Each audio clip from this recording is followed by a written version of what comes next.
The sun hung high over the jagged peaks of the San Juan Mountains, casting long shadows across the rutted streets of Willow Creek, Colorado. Mei Lin Chen stepped down from the creaking stagecoach, her boots stirring dust that clung to the hem of her plain cotton dress. At 24, she was no stranger to the weight of curious stares, but here, in this frontier town, the eyes felt sharper, lingering on her dark hair and almond-shaped eyes. She adjusted the small bundle in her arms, her spine straight despite the whispers that followed her from the boardwalk. "You Miss Chen?" the station master asked, squinting up at her as he scratched beneath his worn hat. "Traveling alone?" "I am," Mei Lin replied, her voice calm but firm, with the faintest trace of an accent smoothed by years in America. "I've come to work for the Grayson family. Seamstress and housekeeper." The man nodded, but his gaze darted over her features, as if trying to place her in a world that didn't quite fit. Mei Lin was used to it. Born in San Francisco to Chinese immigrants, she'd grown up navigating a country that saw her as foreign, no matter how fluent her English or steady her hands. Her last employer in Nevada had let her go when a neighbor remarked that an Oriental in the house made the family look unconventional. Mei Lin had packed her sewing kit, hoisted her small trunk, and headed east to Colorado, chasing a promise of work. She made her way to the Grayson home, a tidy clapboard house on the edge of town. Mrs. Grayson opened the door, her smile faltering as her eyes swept over Mei Lin's face. "You're Miss Chen?" "Yes, ma'am," Mei Lin said, her hands clasped in front of her. Mrs. Grayson hesitated, her fingers tightening on the doorframe. "I'm sorry, but there's been a mistake. We've already hired someone else." Mei Lin's jaw tightened, but she kept her expression neutral. "The letter said the position was mine." "I'm sorry," Mrs. Grayson repeated, her voice clipped. The door closed with a quiet thud. Mei Lin stood on the porch for a moment, the rejection settling like dust in her throat. She turned and walked back to the street, where her trunk sat untouched by the stage depot. She didn't reach for it. Instead, she stared at the mountains in the distance, wondering how many more towns would turn her away. A voice broke her thoughts. "Ma'am, you need a place to stay?" She turned to see a man approaching from the far end of the street. He was broad-shouldered, with a weathered hat tipped back to reveal hazel eyes and a face tanned by sun and wind. His boots were scuffed, his shirt sleeves rolled to the elbows, showing arms scarred from work. He was tall, though not imposing, and his stride was steady, like he belonged to activity, the earth beneath him. "Name's Eli Tanner," he said, stopping a respectful distance away. "I've got a homestead a few miles out, up near the pines. It's simple, but there's a spare room. Clean. You're welcome to it." Mei Lin studied him, her eyes narrowing. "Why offer that to a stranger?" He shrugged, his gaze meeting hers without flinching. "Saw what happened back there. No one ought to be left standing in the street, not when I've got space to spare." She glanced at her trunk, then back at him. "I can carry my own things." "I don't doubt it," Eli said, a faint smile tugging at his lips. He lifted the trunk with ease, though, and nodded toward a pair of horses tied nearby. "You ride." "Well enough," she said. They rode in near silence, the trail climbing into hills where the air turned crisp and the scent of pine hung heavy. Eli's homestead was a small cabin tucked against a ridge, with a barn and a handful of livestock grazing nearby. The land stretched wide and quiet, the kind of place that felt like it could swallow both sorrow and secrets. Eli held the cabin door open. "Pump's out back if you want to wash up. I'll fix a plate of beans and cornbread." Mei Lin paused in the doorway, her bundle still in her arms. "You're not expecting anything in return, are you?" His eyes met hers, steady and clear. "No, ma'am. You stay here safe, or you don't stay at all. Your choice." She stepped inside. That evening, Mei Lin sat across from Eli at a sturdy oak table, the kind built to last through winters. The beans were simple but hearty, the cornbread still warm from the skillet. Eli didn't fill the silence with questions or pity, and Mei Lin found herself eating slowly, savoring the quiet that didn't feel like judgment. When she rose to clear the plates, he didn't protest, just nodded and let her work alongside him. The next morning, she woke to the sound of a rooster and the faint creak of barn doors. Through the window, she saw Eli leading a horse to the trough, his movements sure and unhurried. Mei Lin dressed quickly, tying her hair back with a strip of cloth, and stepped outside. She found a pile of kindling by the shed and picked up the axe, splitting wood with steady swings. Before Eli noticed her. He paused, leaning against the barn door, watching her work. "You done that before?" "Enough times," she said, setting another log on the stump. "I grew up helping my father with whatever needed doing." He nodded, no trace of surprise in his expression. "Ever worked a homestead? Livestock, fences, that sort of thing?" "I can learn," Maylin said, meeting his gaze. "Show me what needs doing." For the next week, she matched his pace. She fed the chickens, mucked the stalls, and learned to mend a fence post under his quiet instruction. Eli didn't hover or correct her unnecessarily, and when she struggled with the weight of a water bucket, he didn't rush to take it from her. Instead, he showed her how to balance it against her hip. She caught him watching her once as she brushed down a mare, his eyes lingering not with mockery but with something warmer, something she wasn't ready to name. One evening, after a long day repairing a broken gate, they sat on the cabin's narrow porch with mugs of coffee, the steam curling in the cool air. The San Juans loomed dark against the horizon, their peaks catching the last of the light. "You always been out here alone?" Maylin asked, her voice soft but curious. Eli leaned back, his mug resting on his knee. 2 years now. Had a cousin who worked this land with me, but he took off for the gold fields in California. My parents passed when I was young. Came here from Kansas to start fresh. Maylin traced the rim of her mug. "I had a fiancé once, back in San Francisco. He said he loved me until his family decided I wasn't the right kind of wife. Too different." She paused, the word heavy. "They didn't like the way I looked, the way I'd never quite fit their world." Eli's jaw tightened, but his voice stayed even. "They were fools. You don't make a woman like you feel small and expect to keep her." She looked at him, her chest tightening. "You don't look at me like I'm out of place." "That's because you're not," he said, his words plain but heavy with truth. The next day, a storm swept in from the mountains, fast and fierce. They were checking traps in the north pasture when the wind turned sharp, spitting rain. Maylin's foot caught on a slick root and she stumbled. Eli's hand shot out, steadying her by the arm. For a moment they stood close, rain streaking down their faces, his grip firm but gentle. "You all right?" he asked, his voice rough against the wind. She nodded, her breath uneven. "I'm fine." He didn't let go right away, and she didn't pull back. That night, they sat closer on the porch, the storm still rumbling in the distance. Eli reached for her hand, his fingers calloused but careful. She let him hold it, the warmth of his touch grounding her in a way she hadn't expected.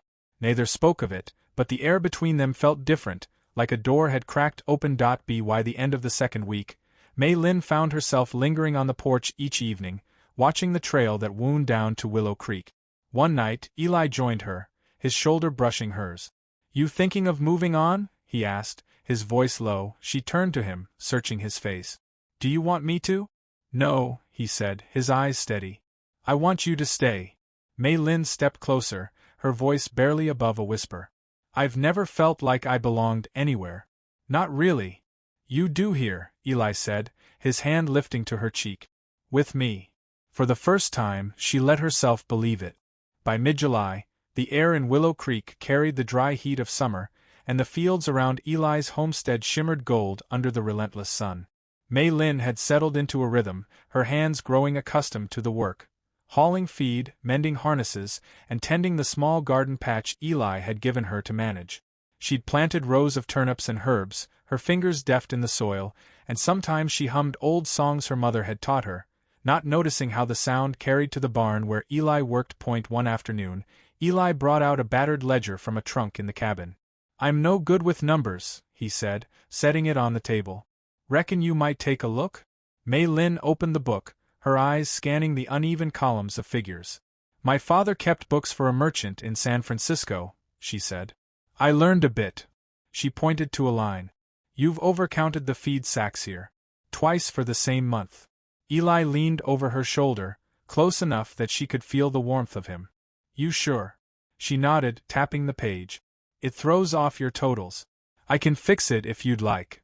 "If you've got the patience," he said, a faint smile in his voice. He watched her work for a moment, then stepped away to tend the stove. That evening, they sat outside under a sky streaked with pink and orange, a lantern casting soft light between them. The air was still, the only sound the distant chirp of crickets. Eli shifted, his hands resting on his knees. You ever think about where you'd be if you hadn't come here? Mei Lin looked toward the dark outline of the San Juans. Sometimes. But there was nothing left for me back west. No family, no place that wanted me. She paused, her voice softening. I was always the outsider, no matter how hard I tried to fit. Eli's gaze settled on her. You've changed this place, you know. It used to be just me and the work. Now it feels like it could be more. She turned to him, her expression unreadable in the dim light. You mean what you say, don't you? Always, he said. Mei Lin stood, stepping off the porch into the grass, letting the cool night air settle over her. The stars were bright, sharp enough to make the world feel vast. Eli joined her, his boots quiet on the earth. You think I'm strange? She asked, her voice barely above a whisper. No, he said. I think you're one of a kind. She looked up at him, her face half-shadowed. I'm used to people turning me away because of how I look. Because of who I am. You're wanted here, Eli said, reaching for her hand. She didn't pull away. The next morning, Mei Lin started sketching a map of the homestead on a scrap of burlap, using a piece of charcoal to mark the creek, the barn, and the garden's edge. Eli glanced at it as he passed by with a bucket of nails. What's that for? I like knowing where I am, she said, shading in the fence line. He pointed to a spot near the creek. That's where the wild mint grows. My cousin used to pick it for tea. Mei Lin added it to the map, her lines careful and precise. That evening, she pinned the finished sketch to the cabin's inner wall. Eli didn't say much, but he traced his fingers along the edge of it, like it was more than just lines on cloth. Later that week, they rode into Willow Creek for supplies. The general store was busy, and Mei Lin felt the familiar weight of stairs as she moved through the aisles. A woman behind the counter, the shopkeeper's wife, watched her with narrowed eyes. Eli stepped closer, his hand brushing Mei Lin's back as he paid for their goods, a quiet gesture that steadied her. On the ride back, he didn't mention the looks. Instead, he said, You ever thought about building something that lasts? A real home, maybe? Mei Lin glanced at him, the question catching her off guard. You mean more than the cabin? Something like that, he said, his voice steady.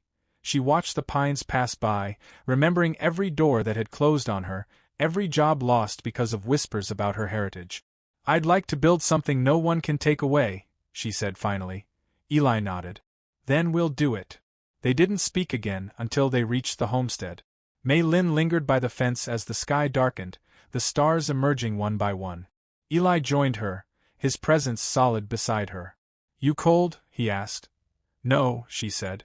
She turned to him, her voice firm. I'm staying because I want to, Eli. Not because I have nowhere else. He reached up, brushing a strand of hair from her face. Then I'll make sure this place is yours too. She leaned into his touch, and for the first time in years, the ache of being unwanted began to loosen its grip. August brought a dry heat that baked the earth around Willow Creek, turning the grass brittle and the creek to a trickle. Mei Lin's days began before dawn now, her hands calloused from digging furrows in the garden and mending the barn's weathered beams alongside Eli. She'd started drying herbs, mint, sage, and wild chamomile, hanging them in neat bundles from the cabin's rafters. The scent filled the air, mingling with the wood smoke from the stove. She kept her sewing kit on a new shelf Eli had built, her needles and thread tucked beside a small jar of dried flowers she'd gathered near the ridge point one morning. Eli came in from the barn with a folded letter in his hand. From Durango, he said, setting it on the table. Stock auction next week. Buyers coming from as far as Utah. Mei Lin set down the shirt she was mending. You going? Thought we both could, he said. It's a 3-day ride, but the wagon's sturdy. We'd camp along the way. Could see what the market's like, maybe plan for next season. She studied him, noting the quiet hope in his eyes. You planning to sell anything? Not yet, he said. Just want to know what's out there. Who's trading, what they're paying. Mei Lin nodded. I'll pack what we need. The journey to Durango was slow, the wagon rattling over rocky trails as the San Juans loomed around them. The air grew cooler as they climbed, and by the first night, they camped near a stand of aspens, their leaves trembling in the breeze. Mei Lin tended the fire while Eli secured the horses, his silhouette sharp against the fading light. As they sat by the flames, she spoke first, her voice soft. Do you ever think about what your life will look like in 10 years? Eli poked at the coals, his face thoughtful. Used to think I'd just keep working this land alone, day after day. Now, I want something steady. Someone who stays, no matter what comes. Mei Lin warmed her hands near the fire. I always thought I'd be moving from one place to another, never staying long enough to matter. Being who I am, it's made people turn away before I even had a chance. He looked at her, his gaze unwavering. You're not moving through here, Mei Lin. You're part of this place. She didn't reply, but she shifted closer, their shoulders nearly touching. When they lay down to sleep, the cold night air couldn't reach her, not with Eli's warmth nearby. Durango was louder than Willow Creek, a bustle of wagons, cattle, and voices shouting over the clang of blacksmith hammers. They took a room at a boarding house with creaking floors and thin walls. Eli left early to scout the stockyards, while Mei Lin explored the town's edges. Near a market stall, she met an older woman selling woven baskets, her hands gnarled from years of work. The woman pressed a small, braided reed trinket into Mei Lin's hand. "For luck," she said, her smile kind despite the curious glances from passers-by. That evening, Mei Lin joined Eli at the auction tents, where he stood watching buyers barter over a pair of steers. "Learn anything?" she asked. "Prices are good," he said. "But feed's scarce down south. Might be a lean year for some." She glanced around, the crowd a mix of weathered ranchers and sharp-eyed traders. "You thinking of expanding the homestead? Buying more stock?" "Maybe," he said. "When the land's ready." As they walked back to the boarding house, Eli stopped at a stall selling tools. He picked up a small iron hinge, turning it over in his hands. "For the barn," he said. "Ours is wearing thin." Mei Lin took it from him, her fingers brushing his. "We'll fix it when we're home." He smiled, a quiet warmth in his eyes. "Home. I like the sound of that." That night, in their small room with a draft sneaking under the door, Mei Lin stood by the window, watching the lanterns flicker in the street. Eli sat on the edge of the bed, unlacing his boots. "You all right?" he asked. She turned, her voice steady. "I never thought I'd find a place where I wasn't a burden. Where I wasn't different in a way that mattered." "You're not a burden," Eli said, standing to meet her gaze. "Not to me." Mei Lin crossed the room, her steps slow. "When I think about 10 years from now, I see a house with a garden. I see mornings working side by side. I see you." Eli stepped closer, his hand lifting to her cheek. "Then let's make it real." She placed her hand over his, her voice soft but certain. "I want that." He held her gently, like she was something he'd waited years to find. She leaned into him, letting go of the fear that had always braced her for loss. When they returned to the homestead, Mei Lin tucked the reed trinket into her pocket, a small reminder of the kindness she'd found. Eli hammered the new hinge onto the barn door, and when he stepped back, he turned to her. "I want your name on this land someday. Not just as my wife, but as my partner." Mei Lin tilted her head, a faint smile tugging at her lips. "You planning to carve it into the gate?" "No," he said, his voice serious. "I'm planning to make this place ours, in every way that matters." She looked at him, the wind pulling at her hair, and said, "Say it plain, Eli." He did, and she said yes. Not out of need or gratitude, but because this life, this man, this quiet corner of the world was hers as much as his, and she wanted it with all her heart. September rolled into Willow Creek with cooler winds and the first hints of gold in the aspen leaf. Mei Lin had made the homestead her own in small ways. Her boots now sat by the cabin door, her sewing kit rested on a shelf beside Eli's tools, and the garden thrived under her care, with rows of late carrots and onions ready for harvest. She'd started weaving a small rug from scraps of old cloth, her fingers quick and sure, and hung it by the hearth to catch the dust. Eli had noticed, saying nothing but running his hand over the weave one evening, as if it anchored something in him. One afternoon, while Mei Lin was checking the chicken coop, she spotted a rider approaching from the north trail. She straightened, her hand resting on the fence post, watching the figure draw closer. He was older, his face weathered under a wide-brimmed hat, riding a lean gray horse. He reined in a respectful distance away and tipped his hat. "You the ones working this land?" he called, his voice rough but not unfriendly. Mei Lin nodded, her posture steady. "We are." "Name's Amos Reed," he said, dismounting. "Used to trap beaver up this way before the cattlemen came." Just passing through, thought I'd see who settled here. Eli stepped out from the barn, wiping his hands on a rag. Amos, he said, recognizing the name. Heard of you. You're welcome to water your horse. Amos glanced between them, his eyes lingering on Mei Lin a moment longer than necessary. She braced herself, expecting the familiar judgment, but he only nodded. Saw smoke out past the ridge last night, he said. 2 fires, maybe 3. Could be hunters. Could be trouble. Mei Lin's grip tightened on the post. How close? 1/2 a mile, give or take, Amos said. Didn't see faces, but they had horses and gear. Keep your eyes open. Eli's jaw tightened. Appreciate the warning. Amos tipped his hat again and rode off toward the trees. Mei Lin watched him go, her stomach uneasy. She turned to Eli. You think they're after the stock? Could be, he said. Or just passing through. Either way, we'll be ready. That night, Eli bolted the cabin door and checked the old rifle above the mantel. Mei Lin filled a lantern with oil and set a small knife beside her sewing kit, its blade hidden but close. They didn't speak of fear, but she saw it in the way Eli moved, deliberate, his ears tuned to every creak of the wind. In the early hours, a sharp thud woke them. Eli was up in an instant, rifle in hand, his silhouette tense against the window. Mei Lin slipped out of bed, her bare feet silent on the floorboards. A low knock came at the door. Name yourself, Eli called, his voice steady. Amos Reed, came the reply. Just me. Mei Lin unbolted the door and Amos stepped inside, his hat in hand. Found their camp closer tonight, he said. 3 men, armed. Not trappers. They've got a cart, looks like they're scouting. Eli's eyes narrowed. How close now? 1/4 mile, near the creek, Amos said. They're bold. Might think this place is easy pickings. Mei Lin moved to the window, peering into the dark. They'll come for the horses first, won't they? Likely, Eli said. He turned to Amos. You staying? Till dawn, Amos replied. Got no love for thieves. They took turns keeping watch. Mei Lin sat by the window, her coat pulled tight, while Eli stayed on the porch, the rifle across his knees. Amos took a post by the barn, his shadow blending with the night. Morning broke cold and quiet, the intruders gone, no tracks near the fence, no sign of smoke. But the warning lingered like frost on the grass.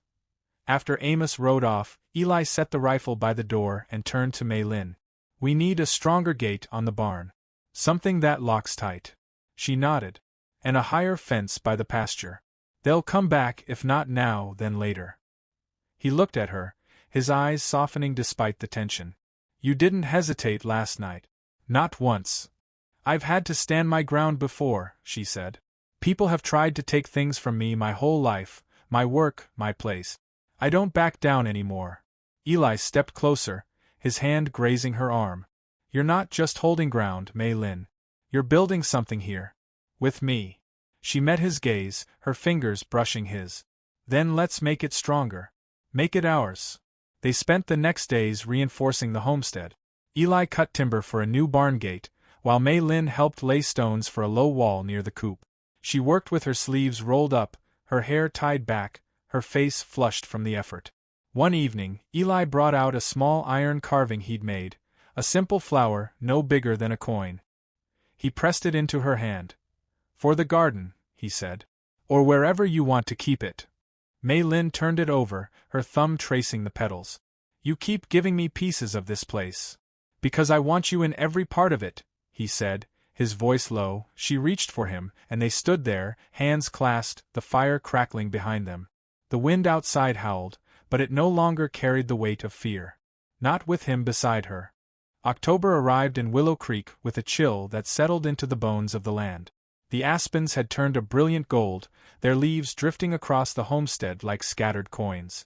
Mei Lin's hands were rougher now, marked by weeks of hauling stones and splitting kindling, but she wore the calluses with pride.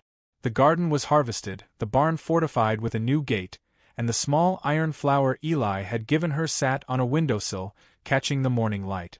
She'd begun keeping a ledger of their stores, grain, smoked meat, and jars of preserved vegetables, her neat handwriting filling pages that Eli studied with quiet respect. One morning, as Mei Lin mended a torn bridle by the hearth, Eli came in from the barn with a bundle of old letters tied in twine. He set them on the table, his fingers lingering on the knot. "Found these in the loft," he said. "My cousin's. Forgot I'd kept them." Mei Lin set her needle aside, glancing at the yellowed pages. "What do they say?" Eli rubbed the back of his neck. "Mostly about the land, the work. He wrote about me some, said I was stubborn but steady. Better with horses than people." She smiled faintly. He wasn't wrong. Eli chuckled, but his expression softened. He saw this place as a start, not just a patch of dirt. "I didn't realize how much I'd forgotten that until you came." Mei Lin untied the twine, skimming a letter. "He wrote like he knew you'd build something real here. That's rare, Eli. Not everyone sees who you are." He looked at her, his hazel eyes catching the firelight. "You do. That's more than I ever thought I'd have." She folded the letters carefully and set them back on the table. "He'd be glad I'm here, then." That night, a storm rattled the cabin, the wind pressing against the walls like an uninvited guest. Mei Lin spread a quilt she'd finished across their bed, patched from scraps of Eli's old shirts and her own worn dresses, with their initials stitched in the corner. Eli touched the threadwork, his thumb tracing the letters. "You put us in this," he said. "I did," she replied, her voice steady. "This place is ours now." The next morning, they rode out to a clearing beyond the creek, where the land sloped gently toward the mountains. Eli dismounted and knelt, pressing his hand to the earth. "This is where I'd build it," he said. "A house bigger than the cabin. Room for a proper kitchen, a porch for evenings like this." Mei Lin stayed on her horse, her eyes scanning the horizon. "You've thought about this?" He nodded, standing. "A place where you can hang a dozen herb bundles and not hit your head. A bedroom that doesn't groan every time we move." She laughed softly, dismounting to join him. "You think we'll need more than one bedroom?" His gaze met hers, warm and certain. "Someday, maybe." They stood there, the wind tugging at their coats, and Mei Lin felt the weight of possibility settle over her. Later, back at the cabin, she pulled a small cloth pouch from her sewing kit and handed it to Eli. Inside were 2 rings, carved from the dark wood of a fallen cedar near the creek. "I made these," she said, "from the strongest piece I could find." Eli turned one in his hand, his expression soft. "You think of everything." "I think of you," she said. He slid the larger ring onto his finger, then took her hand, slipping the other over her knuckle. It fit perfectly, settling like it belonged. They didn't speak for a moment, the quiet holding them close. November brought the first snow, light and fleeting, dusting the fields and softening the edges of the world. Mei Lin and Eli worked side by side, reinforcing the barn rafters and stacking firewood under a new lean-to. One evening, as they sat on the porch under a heavy blanket, Eli spoke, his voice low. "Come spring, I want to take your name to the land office. Not just as my wife, but as co-owner of this place." Mei Lin turned to him, her breath visible in the cold. "You mean that?" "I do," he said. "I want this land to be yours, same as it's mine." She nodded, her eyes steady. "Then I'll sign beside you." They sat there, hands laced together, watching the stars emerge through the snow-dusted sky. "Did you ever think you'd have this?" Eli asked. "No," Mei Lin said, leaning against his shoulder. "But now I can't imagine anything else." He pressed a kiss to her temple, warm and slow. "We'll have the house. Maybe a family if it comes. And if it doesn't." She squeezed his hand. "We'll have this. And that's enough." The snow deepened as December approached, blanketing the homestead in a hush that felt like a promise. Inside the cabin, the fire burned steady, and the quilt on their bed held the warmth of their shared days. Mei Lin began writing in a small journal, her words tracing the shape of their life. The land, the man who'd seen her when others hadn't, the quiet that felt like home. She tucked the pages into a drawer beside the dried flower from Durango, its petals faded but whole. One Sunday, as Eli adjusted a new latch on the barn door, Mei Lin stood in the doorway, watching him work. "Warm enough in there?" he called, his breath clouding in the cold. "Plenty," she said, stepping toward him. She reached for his hand and he pulled her close, his arms steady around her. "I want every winter like this," he said. "It will be," she said, her cheek against his chest. "As long as we keep choosing each other." And they did. Winter tightened its grip on Willow Creek as December gave way to January, the snow piling high against the cabin and frosting the barn's eave. Mei Lin and Eli moved through their days with a rhythm that felt as natural as the seasons. The homestead was stronger now, fences doubled, the barn gate reinforced, and a new stone hearth built to keep the cabin warm through the coldest night. Mei Lin's journal grew thicker, her steady handwriting cataloging not just the stores but moments. The way Eli's laugh carried across the fields, the quiet mornings when they shared coffee before dawn, the way the land seemed to breathe with them. One morning, as Mei Lin hung a fresh bundle of dried lavender above the kitchen window, Eli came in from the snow, his coat dusted white. He set a small wooden box on the table, its edges sanded smooth. "Made this for you," he said. "For your journal, or anything else you want to keep." Mei Lin opened it, finding the inside lined with soft blue cloth, likely salvaged from an old shirt. She ran her fingers over the grain, her voice soft. "You keep giving me pieces of this place, Eli." He held her gaze, his eyes warm. "Because you're in every part of it." She closed the box and reached for his hand, their fingers interlocking. The fire crackled behind them, and the wind outside was just a murmur, no longer a threat. Mei Lin tucked the box beside her journal, next to the faded flower from Durango and the small iron carving Eli had made. By February, the snow began to thaw, leaving the ground soft and ready for spring. Eli and Mei Lin rode out to the clearing they'd chosen for their house, their breath visible in the crisp air. Eli carried a rough sketch he'd drawn on a scrap of paper, a modest house with wide eaves, a kitchen for Mei Lin's herbs, and a porch facing the mountains. Mei Lin added her own marks to the plan, sketching a space for a larger garden and a window to catch the morning light. They broke ground in March, the earth yielding under their shovels. Mei Lin worked alongside Eli, her sleeves rolled up, her hair tied back with a strip of cloth. They laid the foundation stone by stone, their hands moving in quiet tandem. Neighbors from Willow Creek, those who'd warmed to them over months of shared market days, lent a hand, bringing timber and nails. One older woman, who'd once sold Mei Lin a basket in Durango, brought a jar of preserved peaches as a housewarming gift before the walls were even up. The house took shape through the spring, its frame rising against the San Juans like a promise kept. By summer, the walls were sturdy, the roof slanted to shed snow, and the porch stretched wide enough for 2 chairs. Mei Lin hung her herb bundles in the kitchen, their scent filling the air, and set her ledger on a new pine desk Eli had built, her name carved into the back panel in careful, deliberate strokes. One evening, as the sun dipped low, casting the fields in gold, Mei Lin stood on the porch, her hands wrapped around a mug of tea. Eli joined her, his shoulder brushing hers. "It's ours," he said, his voice low but certain. "Every board, every nail." Mei Lin nodded, her eyes tracing the horizon. "I never thought I'd have a place where I wasn't the outsider. Where I could just be." "You're not an outsider here," Eli said, turning to her.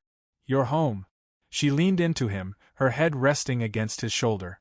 The rings they'd carved from cedar gleamed on their fingers, worn smooth by months of work. "We'll have years here," she said. "Quiet ones, busy ones. All of them ours." He kissed her forehead, his touch steady. "Maybe a child, if we're lucky." "And if we're not?" she asked, her voice soft but unafraid. "Then we'll have this," he said, his hand tightening around hers. "And it's more than enough."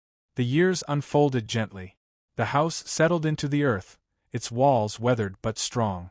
Mei Lin's garden grew wilder, spilling over with herbs and flowers, and she taught a few children from town to weave baskets, her hands guiding theirs with patience.